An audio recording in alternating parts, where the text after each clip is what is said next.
بسم الله الرحمن الرحیم. دا د 15 سپارې 12 درس دی او د سورة الکهف چې 18 سوره د 18 نه تر 19 آیت ورسره کولی شئ چې ولولئ چې ترجمه بهتره زده کړئ. اعوذ بالله من الشیطان الرجیم.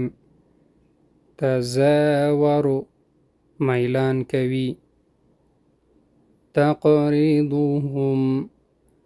تقریضهم پریږدي هغوی فی فجوتن په خلاص میدان کې ایقاظا چې ویښ دي وهم رقود او هغوی ویده دي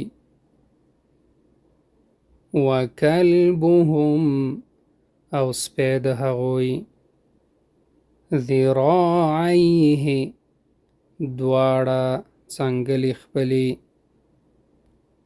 بالوصید په خوله د غار ولملئت او ډک بشې ته بوارقکم